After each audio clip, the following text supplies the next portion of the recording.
Crown Court of James Willmott-Brown, former licensee... Mum, should just read it, eh? Oh. Well, at least they don't mention Kath by name. No, they're not supposed to. Not allowed to, either. Oh, no, look! Uproar broke out. A member of the public gallery had to be shut. Oh, don't. It's ruined her chances now, isn't it? No, it hasn't. Yes, it has. I mean, don't say much for her friends or family, does it? Yes, it does. It shows that we care and we're not going to let him get away with it. Yeah, except he will. He's got himself a right pig of a barrister, Mum. Everything's loaded against her. It's just not fair. Ain't a fair world, Shell. Oh. Well, it ain't, is it? No. Yes, Doc, just come in. Oh. I was wondering about the laundrette today. Oh, yes, well, I'm afraid I've got to go back to the court again. I'll have to ask you to stand in for me again. Do you mind? Oh, no, of course not. You know, anything to help. Oh, good. Yes. So you didn't get into the witness box then yet? No, I didn't, no. No, I heard it didn't go none too well. Must be a great ordeal for you all. Yes, it is. Yeah, Pauline, I've got something here I want to show you. Oh, look, Doc, not now. Do you mind? I mean, show me another time. Oh. Well, I'll see you later on tonight, eh? All right. See you then. Right. Okay.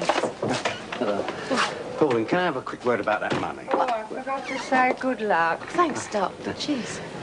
What money? Well, the £9.5 grand. What else? Oh, shh, I can't talk about that Look, now. Pauline, don't you think we should put it where it can earn interest? I think we should get a move on here and he'll be here in a minute. Yeah, right, yeah. Thanks, Arthur. All right. Yeah, you like that? You in? Yeah.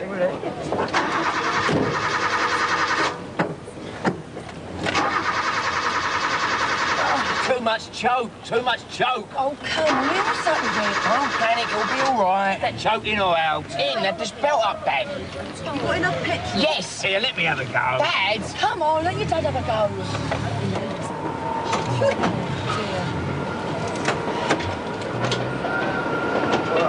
What's up there? Try that.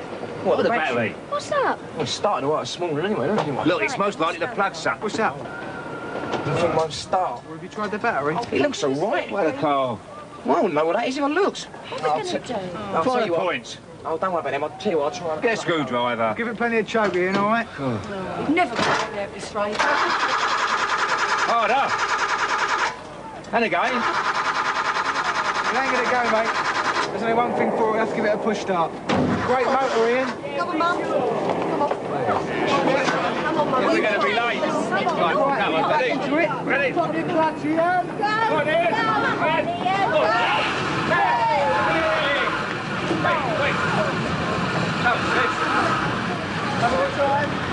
I'm getting all this ready early, Frank, because I don't know how long I'll be. Yes, Mum. And if I'm not back by dinner time, Pat will have to serve out. OK, Mum. Now, there's 3 shepherd's pies and 3 steak and kidney pies all ready in the fridge. Tell Pat. Yes, Mum. Oh, Cindy, I was just telling Frank I've got to go and see my man about the community Oh, centre. just hang on a minute, darling. I've already said I can handle it. Plus the fact, if you're meeting this fella at 12 o'clock, you'll be back here in plenty of time for the main rush. You don't know how much I've got to show. Dad, can I have some dinner money, Yeah, please? sure, son. Hold up, you're late, aren't you? No, not. We've got a study block. Study block? Yeah. Oh, by the way, while I've got you here, I understand you invited those couple of scallywags you had round here yesterday to Cream's party, is that right? Yeah, the creams don't mind. Well, I do, boy. If these people have the decency to invite you to the party, you don't take half the yobs in Watford with you. And Diane, you're late as well. School starts at 8:50, remember? Look, Dad, instead of having a go at us, why don't you have a go at Wixie? He's late all the time, and that's work, not just stupid school. That's enough. Yeah, and another thing, if he's moved in with Sharon, why does he still have to keep his stuff in Morrow? I said that's enough. Go on to school, Well, carry sick it. of Go. So, Simon's living with Sharon, is he? Common knowledge, isn't it, Frank? Sorry I'm a bit late, Frank. What is this, another mysterious virus, is it? No, I've been helping Ian push start that motor you sold him. And during this time, while you were interviewing Mrs. Beale in the station, how would you assess her state of mind? I thought she seemed shocked, sir. Crying? Hysterical? No, sir. Quiet. Just very shocked and upset. That'll be all. Thank you. No questions, Your Honour. Very well, Constable. You may step down. I now call Mrs. Pauline Fowler. Oh, dear, oh, dear. What? Take that stupid grin off your face, pals. People will start wondering about you. Can't be happy, can't I? So you and Sharon finally made it, eh, Si? Yep. Great. I'm really pleased for you. Thank you. Oi, Frank, I want a word with you. Oi, come here. That boxy motor you sold me just conked out on the other side of Walford. Look, I've spent half of this morning breaking down all over the place. It's just gone completely. It's dead as a dodo. I've been stranded. I've spent all this flaming time trying to get back in the bus. God knows how to cope and over at the cafe. Calm down, calm down. Frank, it's time, and time is money. I bought that cheap as a vehicle to rely on. Fine, Ian, fine. Now just calm down and tell me exactly what happened. It's the engine, except the engine won't start. I just about got it going so I could take Mum to court this morning. Right, and now it's been conking out all over the place, and it's finally sorted, and it won't go at all. It's just dead. Just give me the keys, eh? What? Give me the keys. There's no need in getting such a flap, son. I'm going to deal with it, all right? Yeah, but we've got to go to the cash and carry this afternoon. Yeah, and while I'm dealing with it, I'll give you a replacement motor. It's all in the guarantee. Read the small print. Well, Dennis sort of shoved her at me and told me to look after her, and then off he went, so I took her indoors. And then? Well, I sat her down and I think I put a blanket round her shoulders because, well, she was in a cold sweat. I remember her hands were icy cold. What about her clothes? Oh, terrible. Her skirt was all ripped and her blouse was a bit torn and her hair was all over the place. Did she tell you what had happened? Well, she could hardly bring herself to say the words, but she told me, yes. Can you remember her exact words? Yes. She said Willmott-Brown raped her. How was she, as she told you this? I don't know. She wasn't screaming, just sort of sitting and shaking, and it was as though she'd fallen to pieces completely. How would you describe Mrs. Beale's personality? Before or after this happened? Before all this happened. Well, before. Kathy was one of the most cheerful, sensible people you could ever hope to meet. But since all this, well, she's changed completely. He's ruined her life and my brother's life. Well, it's affected the whole family. All right, Mrs. Fowler. That will do.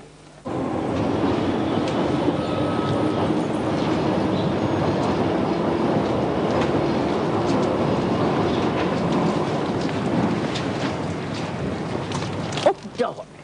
I don't care what she says. I don't care how much she threatens me. I'm going to carry on watching until I get her, till even the police listen to me. Oh, Mo, I've got something to show you. It's something that'll just about break your heart. Look, Dot, I'm sorry, I I can't must show stop. you, Mo. I'm on my way to meet the man from the council. Now then, Mrs. Beale's husband is, what relation to you exactly? Oh, he's my twin brother. Your twin brother? Yeah. Oh, I see. Yes, they say that twins are very close. Would you say that was true of you and Mr. Beale? Oh, definitely, yes. Yeah, so you do anything for each other, I imagine. Oh, yeah, well, we're like that, us Beales, you know. Any trouble, we all help each other out. I see. Including, perhaps, concoct a story if you thought it necessary. No. Thank you, Mrs. Fowler. Those are all the questions I have. No, that's not what I said. This is not a story. I'm telling the truth. Thank you, Mrs. Fowler. Thank you for coming along. You may listen to the rest of the case from the public gallery, if you wish. Your Honour, before moving on to forensic and medical evidence, I beg leave to ask the clerk to read out a written statement previously submitted to the committal proceedings, Walford Magistrates Court.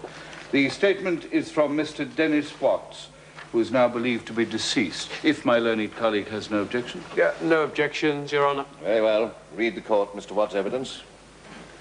This is a statement made by Dennis Watts of number 47 Albert Square, East 20. The statement was taken down by Detective Inspector Gray of Walford CID in the presence of WPC Baxter at 10:30 a.m. on July the 8th, 1988. Last night, July the 7th, I worked as usual in the wine bar and shut up shop at midnight. Then I stood on the pavement outside the front, which is in Turpin Road, to get a breath of air, and spotted James Willmott-Brown running like a bat out of hell. I want to speak to the actual officer in charge. What? Oh, it is urgent. I want to report another incident in Albert Square. All right, I'll hold on. Sorry, love. Oh, hello. Yes?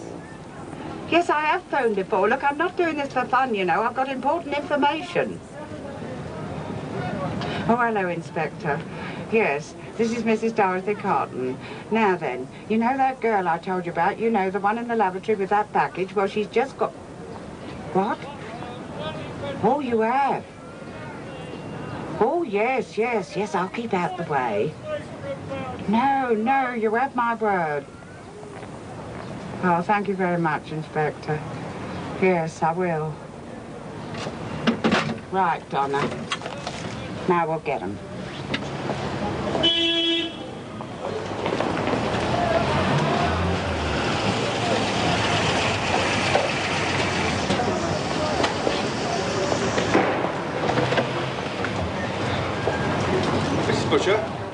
take it you're Mr. Rhodes from the council? I am indeed, madam. You're late. Sorry. It's the traffic. Not a very prepossessing sort of place, is it? Your Honour, that is the case for the prosecution. Your Honour, ladies and gentlemen of the jury, I appear in this case on behalf of the defendant. I shall not keep you long.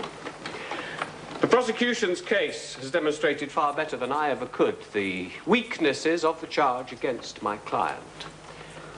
Now, I'm sure that once you've heard him speak and can judge for yourselves the kind of man he is, you'll see that what we've been hearing about over the last couple of days is a simple act of adultery, to which my client freely admits. I will show that the charge of rape was only later trumped up by Mrs. Beale in an attempt to appease an irate husband, and that my client has merely been the hapless victim of the Beales' marital problems. Thank you. Call James Willmott-Brown.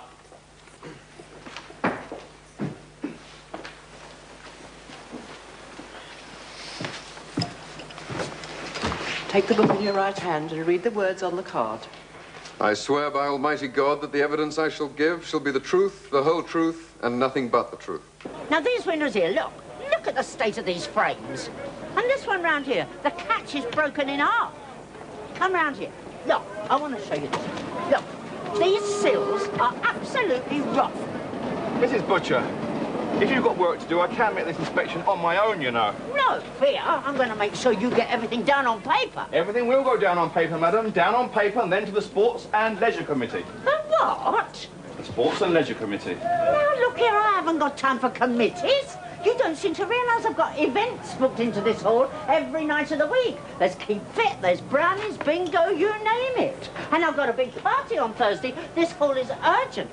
What I'm trying to tell you, young man, is that the roof leaks and the floor gets soaking. I haven't got time for red tape. I want action now. Fine. And I'll make sure I put all that down in my report to the committee. Steak guinea pie twice. There you go, love. There's mustard and brown, another pound, so £3 exactly. Thank you. So you're moving to shares permanently then, eh, Si? No. Oh, so you're paying 2 lots of rent. That'll cost you. Well, not really, no. Oh, I see. She lets you sell it for nothing, does she? Well, yeah, I suppose so.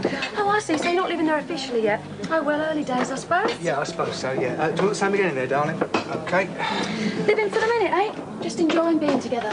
No strings, no plans. I know, me and Ian were like that at the start. Right, Cindy, I'm back now. I'll take over. Oh, how'd it go? Don't ask me. Hitler. Eh? Hitler in a wheelchair. War has been declared. Yes, sir. Would you like to see the menu? Funny enough, things have cleared out. I moved a full 6 months ago, but he's happy and settled his own life. When I think what it was like, Chase not done anything in trousers, even you. Yeah. But no, I wasn't happy then. I'm definitely a one-man woman. Right, that's that sorted. Cinderella can go to the ball. Or was it the cash and carry? Brilliant, you fixed the Jeep. Well, no, but I got your replacement. How is that for service, eh? Right, what is it? Never mind, babe. Just come with you, okay? Oh, no. So, whose idea was it to take the drinks upstairs? It was mutual. Neither of us said anything. It was understood. Because of the nature of the relationship? Yes. And how would you describe that relationship? Warm, friendly. It was obvious we were both very attracted to each other. And so this business of taking drinks upstairs after work, was it something that happened often? Oh, good Lord, no. But on this particular occasion, with our husband away, we were able to. Her husband was the jealous sort, was he? Definitely. And so what happened when you got upstairs? We went into the sitting room. Kathy sat on the sofa, and she asked if I'd put some music on. She asked, did she? Yes, there was a record she wanted to hear. Ah, this would be the Smoochy record that we heard about earlier, yes? Yes. And what happened then? Oh, we talked for a bit, and I went to get the champagne. And how did Mrs. Beale react to that? The champagne? She seemed excited.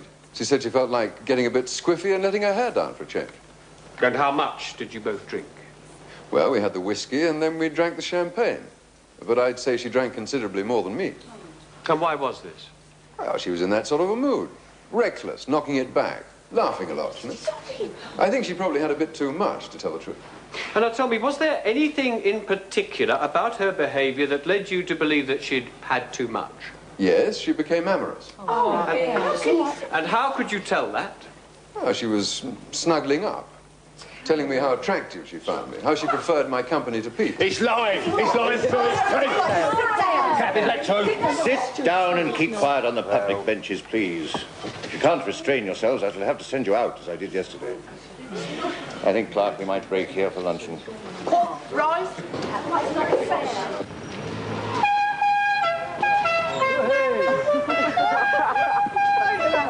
I am not going in that thing, no way. Not even to go to the cash and carry. Got no option.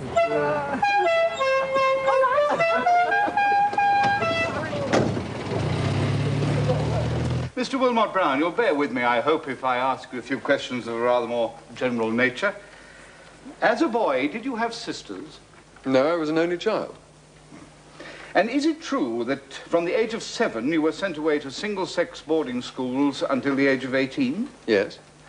And then, as you've already told the court, you joined the army and went to Sandhurst? Yes. How old were you when you were married? 20. And had you had many girlfriends before this?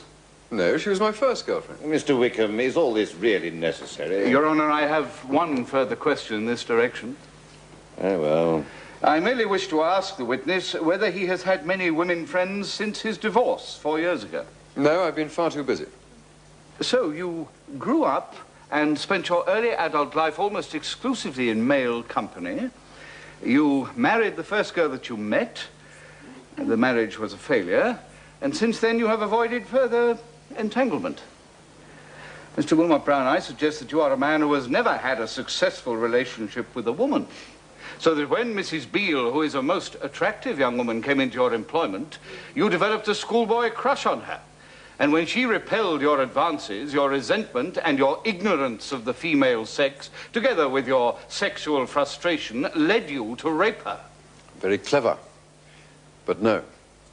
Absolutely no.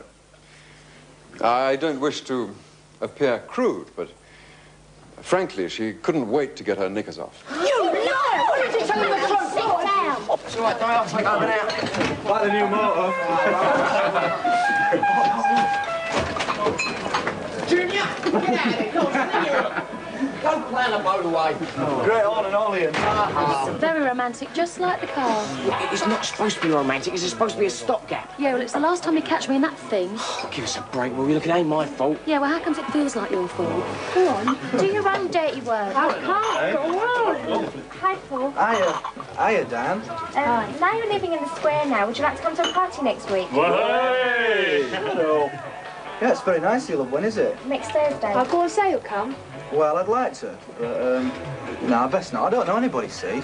Well, I might feel shy. Well, I'll tell you what then, Paul. Why don't you get one of these girls to take? I'm sure they'd look after you, wouldn't you, girls? Oh, I can't. I've got to help my mum. Well, how about you then, Diane? I mean, you could hold his hand, make certain he doesn't get lost. Yeah, all right then. Really? Yeah. There you go then, Paul. You got yourself a date with one of the prettiest girls in Wolford. You interfering son. Oh, look, she's desperate for you, mate. I felt sorry for her. Very romantic. Mr. Willmott-Brown, in November of last year, that's almost 5 months after the alleged rape, you wrote Mrs. Beale 2 letters, I believe. I did, yes. In fact, we have these letters here. They can be read out if necessary. Would you like to confirm these are your letters? They are, yes. Exhibit C, Your Honour. What was your purpose in writing these letters? To persuade her to drop the case, obviously. To let you off the hook? No, to get her to cease scent. Look, I knew she was under pressure from her family. They didn't like me. They'd cooked up the charge between them. Oh, come on. I tried to point this out to her and explain that the case would do neither of us any good. Did you offer her anything in the letters? Well, certainly not. Are you sure? Well, I might have mentioned as an entirely separate issue that I had a friend in the retail trade who might be able to help her. Well, just as a friendly gesture. Yes, I see. Did she reply to the letters? No. In December 1988, you again made contact with her. Yes. Which was, of course, strictly against your conditions of bail. I see no reason to go into this. The police know all about it. I apologized afterwards. I admit it was a very silly thing to do, but I was desperate, that's all. You phoned her up and asked her to meet you? Yes. And we met in Michel Fowler's flat, but it was a trap, of course. She called the police. She wasn't going to listen to reason. What did you say when you met her? The same as in the letters. I tried to get her to drop the case. I wanted to find out why she was telling such lies when she knew I was innocent. Oh, rubbish. When she wouldn't listen, what did you do? Oh, nothing. The police arrived and put a stop to things. Before the police arrived, you said a moment ago you tried to get her to drop the case. How? I don't know why we need to go into this. Well, let the court be the judge of that, shall we? I ask again, how? I suppose you mean the money. Yes. Tell us about the money. Well, I tried to give her some money towards her business. Tried to give her some money. How much? Well, look... How much money did you offer her? I've already admitted it was very foolish. How much? £3,000. £3,000 in cash? Yes, she needed capital. It was a loan. Had she asked you for a loan? Not exactly. Had she or hadn't she? No, In fact, when you offered her help in your letters, she didn't even bother to reply, did she? No. Mr. Willmott-Brown, you broke your conditions of bail.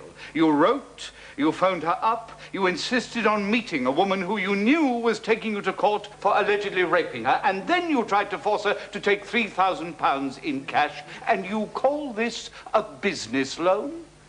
I've never heard of a loan like that before, have you? I don't think loan is quite the right word for it. I think bribe would describe it more accurately, don't you?